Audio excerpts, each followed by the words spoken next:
Hello guys, कैसे हैं आप? उम्मीद करते हैं आप सब खैरियत से होंगे, खुश होंगे और हमारी दुआ है कि आप हमेशा खुश रहें, हंसते और मुस्कुराते रहें। तो देखने जा रहे हैं मेजर साहब की वीडियो, तो करते वीडियो स्टार्ट और देखते हैं।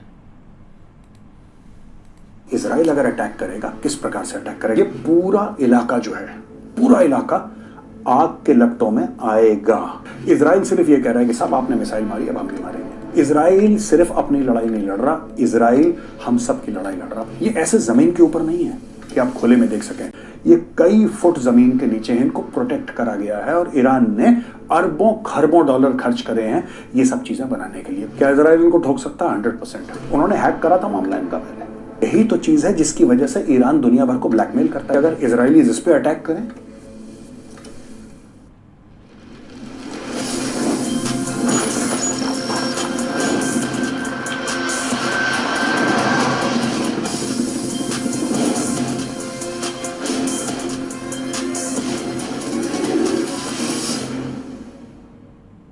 जय हिंद दोस्तों, मैं हूं विजय गौरवारी और आप देख रहे हैं द चाणक्य डायलॉग्स। इस वीडियो को लाइक करिए, हमारे चैनल को सब्सक्राइब करिए, बेल आइकन दबाना बिल्कुल मत भूलिएगा।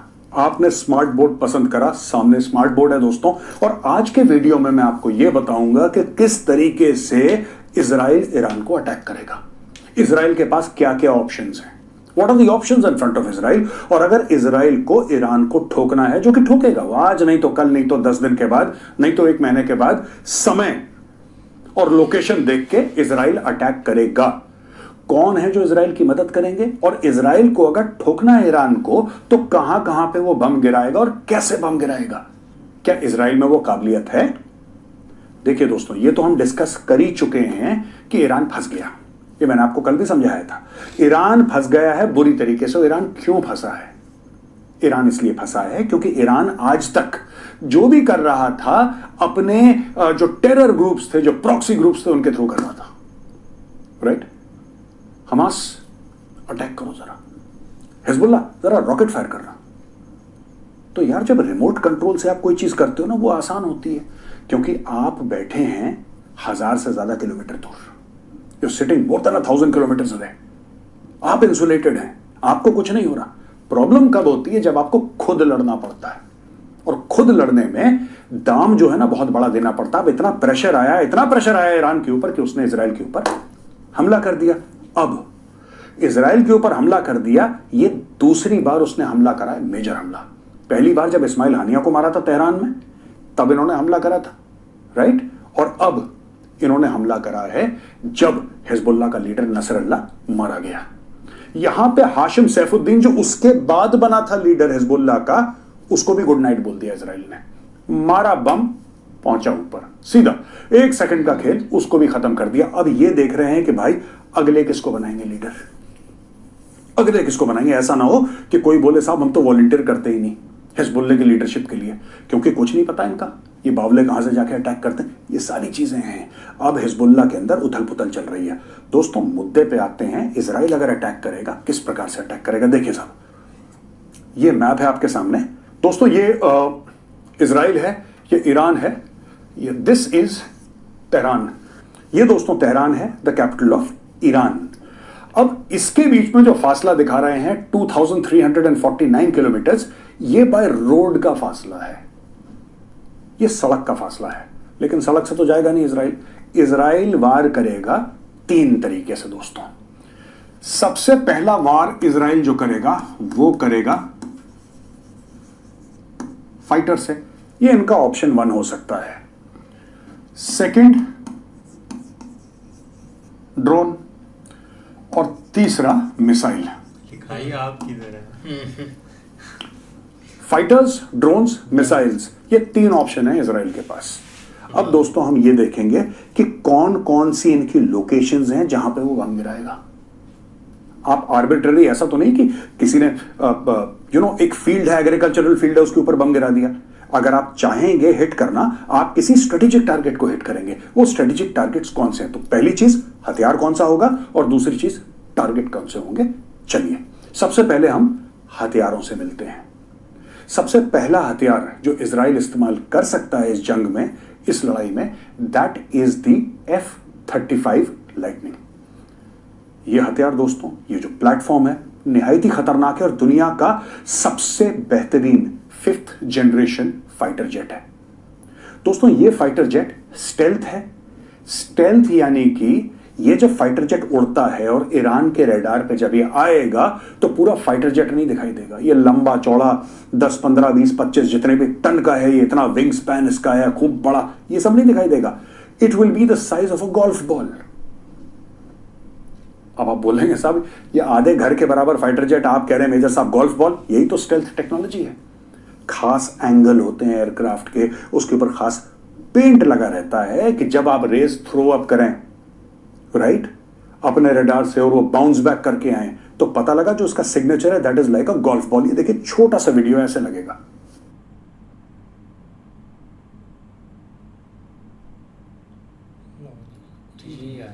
आपने देखा दोस्तों रडार में प्लेन आया, छोटा सा व्हाइट सा डॉट आपको कहीं कोने में दिख रहा है। क्या है यार? ये चिड़िया है, कबूतर है। Nobody knows this is an F-35 jet. ये F-35 जेट फ्लाई करेगा। अच्छा F-35 जेट जो है it can fly almost 2000 kilometre per hour, थोड़ा सा कम राइट। और इसका जो टर्न अराउंड है that complete turn around of the jet, यानी कि कितने डिस्टेंस पे ये मार सकता है इसके पहले कि इसका फ्यूल खत्म हो जाए, दैट इज रफली 1900 किलोमीटर्स। दोस्तों ये वीडियो ये देख रहे हैं आप, एयरक्राफ्ट आया आया आया और ये छोटी सी बॉल बन के आगे निकल गया। मैं फिर से वीडियो आपको दिखा रहा हूं। यहां से आया है प्लेन, ये जेट आया F-35, रेडार की जद में आया और धीरे से समथिंग लाइक दिस, इतना बड़ा जेट, गोल्फ बॉल जितना। ईरानियों को पता नहीं लगेगा कि सर पे मौत नाच रही है। दोस्तों दूसरा जो इनका बहुत बड़ा हथियार है that is drone. Heron drones हैं इनके पास। दोस्तों अब ये देखिए, ये एक हेरॉन ड्रोन है। This is N armed drone Israel का राइट। ये ड्रोन दूसरा तरीका है जिससे ये ईरानी ठिकानों पे वार कर सकता है। लेकिन इस ड्रोन के साथ एक प्रॉब्लम है, ड्रोन धीरे चलते हैं, ड्रोन की स्पीड ज्यादा नहीं होती, कुछ फ्यू 100 किलोमीटर की होती है। हाँ चुपचाप ये ऊपर की हाइट में रह सकते हैं। एंड्योरेंस इनका 25 घंटा 30 घंटा and thousands of feet above the ground drones मंडरा सकते हैं। लेकिन क्या ये ड्रोन्स का इस्तेमाल करेंगे? कर सकते हैं लिमिटेड वे में। लेकिन अगर कोई बोले कि साहब ड्रोन से ही आप कर देंगे, तो ये ड्रोन उसके लिए नहीं है। किसी गाड़ी को टारगेट करना है, जैसे कि जनरल कासिम सुलेमानी को अमेरिकन ने मारा था, वो पॉसिबिलिटी है। लेकिन अगर हमें ये लगे कि ये बिल्कुल उनके एयर डिफेंस सिस्टम्स को फेल करके आगे निकल जाएगा, ऐसा नहीं हो सकता। तीसरी पॉसिबिलिटी है दोस्तों इजराइल के बैलिस्टिक मिसाइल्स की, और ये है जेरिको मिसाइल्स। ये देखिए जेरिको मिसाइल्स क्या होती है। अब दोस्तों यहां पे हम बताते हैं जो एक्चुअल चीज इजराइल कर सकता है, प्रोबेबिलिटी जो हाईएस्ट है। मुझे लगता है कि ड्रोन की प्रोबेबिलिटी नंबर 3 पे है। नंबर 1 की प्रोबेबिलिटी जो है वो बैलिस्टिक मिसाइल्स की है, और ये इजराइल का जेरिको 1 है मिसाइल जो कि 500 किलोमीटर की मारक क्षमता है। जेरिको 2 जिसकी 1500 किलोमीटर की मारक क्षमता है, ये पहुंच सकता है कुछ एरियाज ईरान के। और जेरिको 3 2500 किलोमीटर। ये देखिए साहब, ये जेरिको 1, जेरिको 2, जेरिको 3, ये ईरान के। और ये ईरान के आप देख सकते हैं, ये जो एरियाज आप देख रहे हैं ईरान के, ये न्यूक्लियर वाला मामला है ईरान का दोस्तों। अब मैं आपको मैप पे ये समझाऊंगा कि ईरान के जो ऑयल रिफाइनरीज हैं या जहां से ऑयल एक्सट्रैक्ट करता है ईरान, जो कि इसकी स्ट्रेटेजिक वैल्यू बहुत ज्यादा है, उस पे कैसे इजरायली मार कर सकते हो, हैं कहां, उनकी लोकेशन क्या है, सर ये भी तो हम जानते हैं। चलिए मेरे साथ। ये दोस्तों कुछ ऑयल रिफाइनरीज हैं, और जो बाइडेन जो यूएस के राष्ट्रपति हैं वो अग्री करते हैं कि हाँ ईरान की ऑयल रिफाइनरी को हम हिट कर सकते हैं। दोस्तों पहले भारत ने भी ईरान से तेल खरीद रखा है। ऐसी बात नहीं कि भारत ने ईरान से तेल कभी नहीं खरीदा। भारत ने भर भर के तेल खरीदा था ईरान से, और ईरान के ऊपर सैंक्शंस हैं। और अगर ईरान की ऑयल रिफाइनरीज के ऊपर हिट करता है इजराइल, अमेरिका अगर उसको कहता है कि ठीक है यू कैन हिट, तो चाइना को बहुत दुख होगा, पाकिस्तान लगभग बर्बाद हो जाएगा, क्योंकि पाकिस्तान का सारा स्मगल्ड तेल आता है ईरान से, और दुनिया के ऑयल मार्केट्स हिलेंगे। क्यों हिलेंगे? नॉट बिकॉज कि ईरानियन तेल बंद हो गया क्योंकि उनके ऊपर सैंक्शंस हैं, बट बिकॉज जियोपॉलिटिकल सिचुएशन थोड़ी सी उथल पुथल हो जाएगी। और जो ईरान के अंदर जो फ्रीडम लविंग लोग हैं, जो चाहते हैं कि ये पागल मुल्ले मौलाना जो ऊपर बैठे हुए हैं, क्रैक, बिल्कुल कंप्लीट ल्यूनेटिक्स बैठे हैं, उनसे इनको निजात मिले, वो लोग और जुल्म करेंगे लोगों के ऊपर। ये मैं आपको आज बताता हूं। तो ये देखिए साहब, ये बसरा के आसपास है, ये अबदान रिफाइनरी इस एरिया में, this is on the border with Iraq, right. ये है जिसको हम कह सकते हैं कि हाँ ठीक है, दिस इज क्लोजेस्ट। एक यहां पे खर्ग आइलैंड है, ये आइलैंड है बीच में जहां पे ये लोग ऑयल रिफाइन करते हैं। ये असल में this is it. And fourth बंदर अब्बास। ये 4 टारगेट्स हैं अलग अलग लेवल पे, जो कि आपकी जेरिको 3 मिसाइल्स की जद में आते हैं, जो कि F-35 की जद में आते हैं। ये सारा का सारा काम इजराइल आराम से कर सकता है। दोस्तों ये बहुत जरूरी है इस एरिया में। लेकिन ना एक बात आप लोग ध्यान रखना, लाइक बंदर अब्बास, आप ये देखिएगा इसका दुबई से क्या डिस्टेंस है, इसका बहरीन और कतर से क्या डिस्टेंस है, ये सारी की सारी चीजें आप समझ लीजिए। इसका कुवैत के साथ क्या डिस्टेंस है, ये बसरा, इससे क्या डिस्टेंस है इसका। मैं क्यों बता रहा हूं ये सब, why am I telling you all of this. क्या होता है कि जब यहां पे अटैक होगा ना तो इनको असर पड़ेगा। और दुबई किस चीज के लिए मशहूर है, पॉलिटिकल स्टेबिलिटी। लोग दुबई क्यों पसंद करते हैं, क्योंकि अमन चैन है वहां पे। People love the UAE because there is absolute political stability. ये पूरा इलाका जो है, पूरा इलाका आग के लपटों में आएगा। अब इजराइल ये नहीं चाहता कि पूरा इलाका आए, इजराइल सिर्फ ये कह रहा है कि साहब आपने मिसाइल मारी, अब हम भी मारेंगे। बात तो इतनी सी है। लेकिन ईरान को पता है कि ईरान की जियो स्ट्रेटेजिक लोकेशन ऐसी है कि अगर ईरान के ऊपर हमला हुआ तो इसमें प्रॉब्लम्स होंगी। अब ये जो एरिया है दोस्तों, ये रिफाइनरी यहां पे हो गई, ये जाहिदान वगैरह, आपको पता है ये पाकिस्तान है, ये अफगानिस्तान है। मैं आपको ऐसे ही बता रहा हूं। यहां पे रेलवे ट्रैक आता है, यहां से ये गवादर है, ऑलराइट, ग्वादर है पाकिस्तान का, चाइना पाकिस्तान इकोनॉमिक कॉरिडोर। और बिल्कुल यहां पे आसपास चाबहार है। चाबहार से आप बिल्कुल ऊपर जाइए, ये रेलवे ट्रैक बना रहा है इंडिया। एंड जाहिदान जो है, it is at the crossroads. ये एक ट्राई जंक्शन बनता है जाहिदान का। मैं आपको जियोपॉलिटिकल सिनेरियो समझा रहा हूं। ये ट्राई जंक्शन बनता है, इस ट्राई जंक्शन में अफगानिस्तान भी है, इस ट्राई जंक्शन में पाकिस्तान भी है, इस ट्राई जंक्शन में ईरान भी है। और ये पूरा एरिया जो है, दिस इज बलूचिस्तान। चाहे वो अफगानिस्तान में हो, चाहे वो ईरान में हो, चाहे वो पाकिस्तान में हो, एरिया है बलूचिस्तान। अनसेटल्ड एरिया है, इंसर्जेंसी चल रही है, अफगानिस्तान में तो चल रही है, पाकिस्तान में, ईरान में भी चल रही है। इसका क्या इंपैक्ट होगा, ये बात की बात है।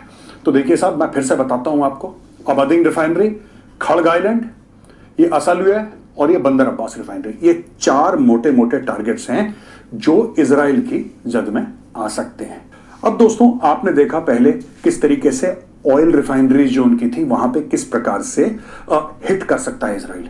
अब मैं आता हूं किस तरीके से इनके जो न्यूक्लियर लोकेशंस हैं, जहां पे इन्होंने वॉरहेड्स रख रखे हैं, जहां पे ये यूरेनियम की एनरिचमेंट करते हैं, जहां पे पूरा बॉम्ब बनाने की इनकी जो फैक्ट्रीज हैं, सो टू से, ये कहां कहां पे हैं, इसके बारे में जरा हम आपको बताएंगे। और एक और चीज, ये ऐसे जमीन के ऊपर नहीं है कि आप खुले में देख सकें, ये कई फुट जमीन के नीचे है, इनको प्रोटेक्ट करा गया है। और ईरान ने अरबों खरबों डॉलर खर्च करे हैं ये सब चीजें बनाने के लिए। तो दोस्तों ये आप देखेंगे नीचे, बिल्कुल कुवैत के बिल्कुल सामने है वो शहर, एक ये, उसके बिल्कुल आप नॉर्थ गए, इस्फहान, यहां पे खुंदाब, यहां पे नतान्स, ये फोर्डो, और ये Tehran research centre, very important, ये नर्व सेंटर है इनका, तेहरान रिसर्च सेंटर। यहां से सारा खेला होता है इनका।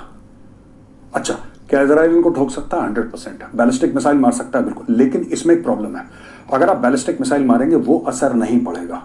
अगर इजराइल चाहता है कि इनकी न्यूक्लियर फैसिलिटीज को डिस्ट्रॉय करना, तो ऊपर से उसको एयरक्राफ्ट से उनको बंकर बर्स्टिंग, जो 100, 150, 200 फुट नीचे जाके फटे, वो करना पड़ेगा। और अगर डिस्ट्रॉय ना भी करे, मैं कह रहा हूं डिस्ट्रॉय ना भी करे, लेकिन एक बार उसने कोशिश कर दी ना, तो ईरान को एक वाज़े तौर पे मैसेज पहुंच जाएगा कि साहब ये यहां पर भी पहुंच सकते हैं।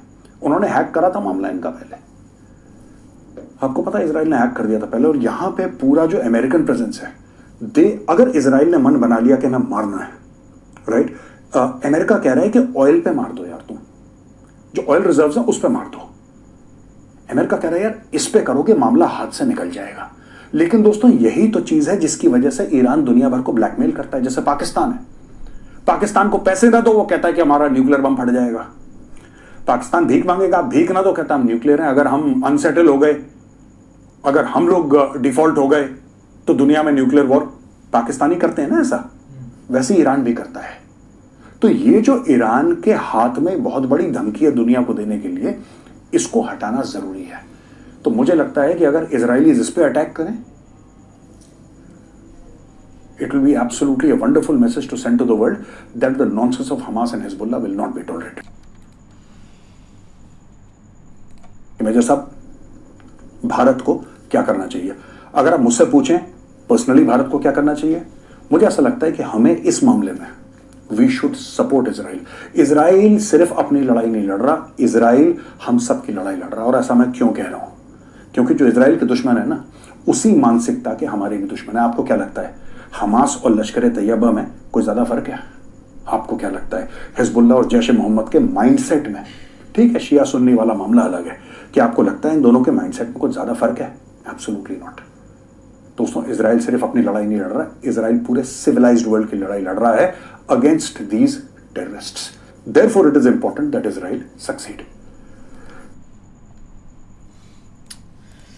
बिल्कुल यार, एक इंटरेस्टिंग टॉपिक है, क्योंकि अब देखा जाए ना तो सबसे ज़्यादा जो भी चर्चा है ना वो इसी चीज़ पर है कि दिन रात यही बताया जा रहा है कि अब जो इज़राइल है ना वो कैसे वापस। और बिल्कुल यार, और इस चीज़ का अब सब देख तो रहे हैं कि मतलब क्या होता है क्या नहीं। अब मेजर साहब भी इसी चीज़ का बता रहे हैं कि उनके पास 3 ही ऑप्शन नहीं, उनके पास पता नहीं कितने ज़्यादा ऑप्शन है। किसी भी वक्त वो कुछ भी कर सकते हैं, क्योंकि अब ज़ाहिर सी बात अब उनके हाथ में है कि वो कैसे एक रिप्लाई करते। और जितना प्रेशर एक ईरान के ऊपर था ना, मतलब ईरान पर उन्होंने अटैक भी नहीं किया, इर्द गिर्द इधर ही हो रहा है और उसी चीज़ का वो बदला ले रहे हैं। और फिर भी ईरान की पब्लिक है या मुस्लिम ममालिक है या जो भी है ना, वो काफ़ी ज़्यादा ईरान को ट्रोल कर रहे थे, क्योंकि सबसे ज़्यादा यही बोल रहे थे कि हम ये कर देंगे वो कर देंगे। और इतना ज़्यादा इन पर प्रेशर था, इन्होंने फिर भी वो हमला किया उन पर। और यही अब बात आ गया कि अगर इन्होंने किया है तो अब पूरी दुनिया की नज़रें यही है कि यहाँ पर इजराइल कैसे चुप करके बैठेगा। वो कभी भी चुप करके नहीं बैठेगा। हमेशा जब भी उन पर किसी ने किया है ना, वो एक रिप्लाई उन्होंने उनका ज़रूर किया है। और इसी चीज़ को अब देख रहे हैं कि वो कैसे करता है कैसे नहीं, ड्रोन से करता है, मिसाइल से करता है, किस चीज़ से करता है, ये अब आगे देखने वाला होगा। नहीं, बाकी सही बात है। एक जब से एक इसराइल ने एक मतलब कि हिट किया है ना एक हिजबुल्लाह वालों को, तो वो तब से ना चीज़ें एक ना एक काफ़ी फास्ट हुई हैं। क्योंकि एक जब लोगों ने बातें खास करके एक वेस्ट ने एक स्टार्ट की ना कि अब ईरान ने एक कदम मतलब के पीछे ले लिया है एक नसरुल्लाह के मरने के बाद, और एक सारी प्रॉक्सी वो बंद कर देगा, तो उसके बाद ये चीज़ें एक स्टार्ट हुई हैं। और उन्होंने एक मैसेज दिया कि हम अभी भी इनके एक पीछे खड़े हैं, चाहे एक जो भी हो जाए, अगर एक जाता है तो हम फिर भी एक पीछे खड़े हैं। हम मतलब कि टोटली एक इनके नहीं, हमने एक अपना एक हाथ उठा लिया। वो एक बात सही थी उनकी, क्योंकि ईरान अगर ना हिट करता तो फिर भी चेंज हो जाना था। लेकिन अब जो एक चीज़ें एक सब की नज़रें है ना कि एक जो एक सही ये पॉइंट नहीं बता रहे ना, एक अमेरिका बता रहा है ना एक मतलब कि इसराइल बता रहा है। क्योंकि ईरान का देखा जाए तो उनके ऑलरेडी ऑफिशियल बोला है कि हमने हिट किया है कि इनकी 3 बड़ी एयर बेस पर। आगे वो दिखाएं या ना दिखाएं, क्योंकि उसके पीछे भी पॉइंट है। अगर ये एक रियल मतलब कि दिखा दे चीज़ें कि इधर इधर हमें हिट हुआ है, तो फिर इनका जो एक रोब दबा है ना वो एक कम हो जाएगा। मतलब कि जो एक ये पावर एक शो करते हैं, टेक्नोलॉजी की बात करते हैं बड़ी बड़ी कि हमारे पास बहुत बड़ी टेक्नोलॉजी है, अगर वो एक रियल पॉइंट या टारगेट दिखा दें तो वो ज़रूर इनको लोग बोलेंगे कि आपके पास तो इतनी पावर थी, आपके चारों तरफ एक अमेरिका के एयरक्राफ्ट खड़े थे, इतने मिसाइल उनके स्ट्रॉन्ग थे, तो फिर भी एक ईरान के ब्लास्टिक मिसाइल जो कि एक नॉर्मल मिसाइल है उन्होंने हिट कर दिया, तो वो बहुत एक बड़ी बात बनेगी। अब जो एक अमेरिका का पॉइंट है ना कि एक जो एक न्यूक्लियर या एक टेक्नोलॉजी है है वो एक नॉर्थ कोरिया, पाकिस्तान और ईरान इन्होंने ना आपस में बांटी हुई है, मतलब कि चोरी की इनकी है और ये कुछ नहीं कर पाएगी, मतलब कि नॉर्मल है। अगर ये हिट भी करते हैं ना तो ऑलरेडी हमारे पास इतने सिस्टम है वो इनको एक उधर ही मतलब कि एक रोक लेंगे, लेकिन ऐसा नहीं है। एक ईरान काफ़ी एक ना मिसाइल के एक टेस्ट कर चुका है। अब देखो ना जब भी इन्होंने एक टेस्ट करना होता है ना, खास करके एक बड़े मुल्क ने, तो वो इधर आकर सीरिया में या शाम में इधर अपना एक टेस्ट करते हैं, एक मतलब कि जो एक मिसाइल है। लेकिन जिस दिन ईरान ने एक हिट इनको किया ना, ईरान ने इसराइल में जाकर अपना एक मतलब कि टेस्ट किया मिसाइल का, फतेह टेस्ट है एक मिसाइल का। तो एक चुप करके चीज़ें एक कोई भी नहीं एक बैठेंगी।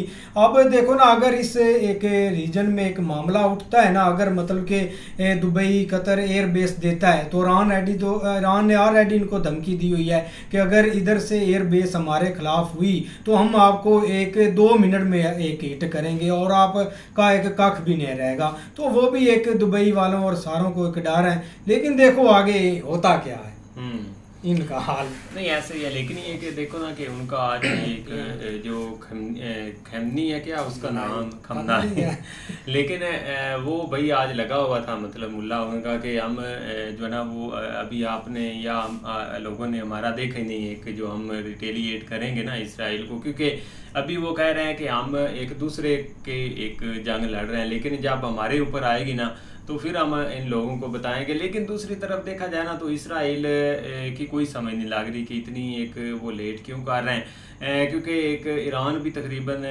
एक महीने या एक 20-25 दिन बाद उन्होंने ये सीन किया है, लेकिन इसराइल अब जो करेगा ना वो सोच समझ के करेगा। बाकी दो चीज़ें जो है ना उनको एहतियात करनी पड़नी है, एक आय रिफाइनरी प्लस एक जो न्यूक्लियर उनके एक जो वहाँ पे प्लांट है ना, उनको अगर वो बचा के कुछ करते हैं।